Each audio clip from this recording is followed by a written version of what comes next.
जगदंब महाराजांचा सर्वांना नमस्कार। आज मी महाराष्ट्रासहित भारत देशातील नागरिकांना असं सांगू इच्छितो, आध्यात्मिक क्षेत्राला कोणत्याही राजकीय पक्षाशी जोडू नका। आज भारत देशातील राजकारणातील काही लोक तुम्हाला 2014 पासून आम्ही 2047मध्ये भारत देशाचा किती विकास करू, भारत देशाला प्रगतीपथावर नेऊ अशी स्वप्ने दावत आहेत।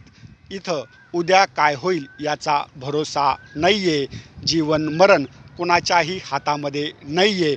2047मध्ये भारत देशाला प्रगतीपथावर नेण्याची स्वप्न दाखवणारे लोक आपण प्रश्न विचारायला 2047मध्ये जिवंत असतील का नसतील हे सांगणंसुद्धा कठीण आहे। आज काही लोक स्वतःच्या स्वार्थासाठी देवी देवतांच्या नावाचा वापर करून भारत देशातील नागरिकांची फसवणूक करत आहेत।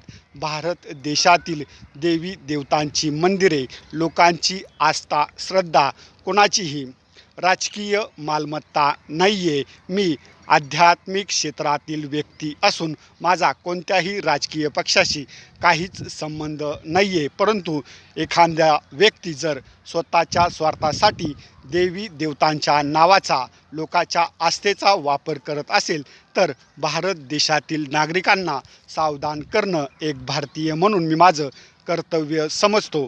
आई राजा उद उद बोल भवानी माता की जय।